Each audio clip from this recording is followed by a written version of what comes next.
Can anyone handle the power of color? Not every gaming system could be a winner. Many just didn't make the cut due to being inferior, ridiculous price, it underperformed, or it was just in the wrong place at the wrong time. Here are some that may not have been absolutely horrible, but were doomed for obscurity. 10 console gaming systems which just failed. Number 1, the Tiger Gizmondo. Released in 2005. The system was over-advertised and hyped due to its Bluetooth technology, a powerful camera, and messaging capability. But it never lived up to the hype. That combined with a lack of titles, it could not compete with the Nintendo DS or the Sony PSP. Less than a year after its release, the Tony Gizmondo was discontinued in 2006 and named by GamePro as one of the worst handheld gaming consoles in history. Number 2, the Atari Jaguar.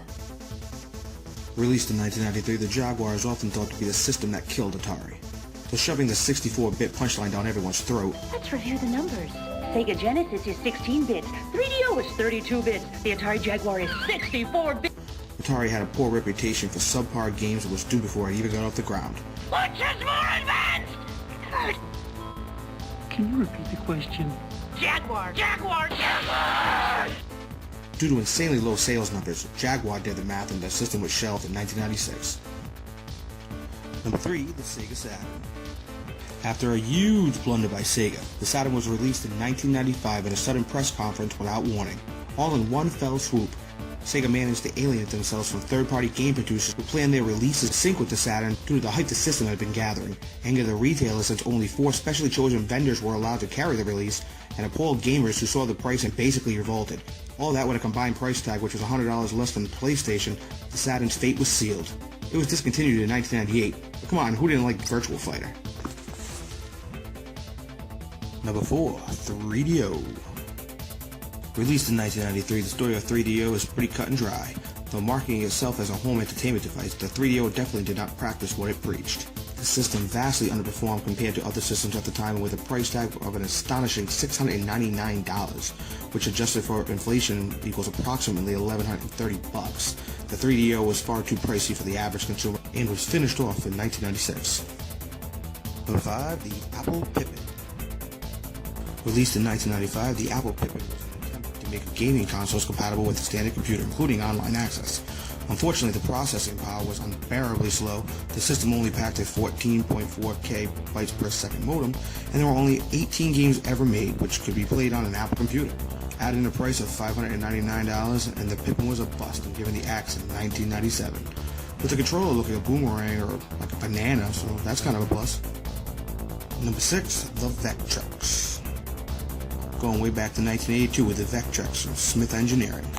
Though going head-to-head with Atari, launch sales were so high the company was quickly bought by Milton Bradley, You bet your asteroid. who attempted to use their influence to market the console to Europe. But like many other systems of the time, Vectrex was just another victim of a flooded market and the video game crash in 1983.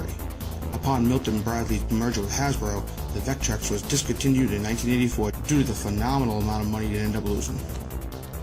Number 7, Virtual Boy.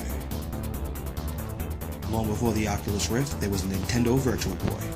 Released in 1995, the Virtual Boy claimed to be the only portable gaming system and promising 3D graphics right out of the box, but according to its critics, didn't live up to its promises.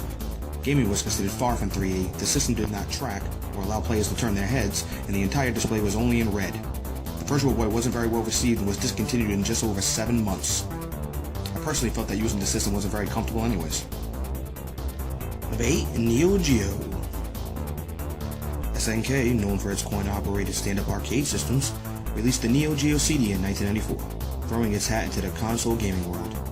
The system's CD-ROM was painfully slow, causing insufferable loading times, and had an insane price tag of $699.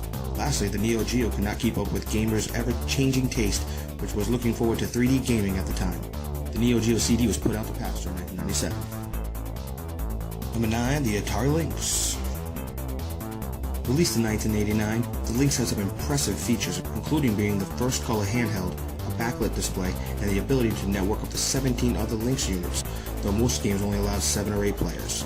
Though bulky and oversized, the major problem with the Lynx, besides that there were very few games that consumers actually wanted to play, at $180, the price was twice that of its major competitor, the Game Boy.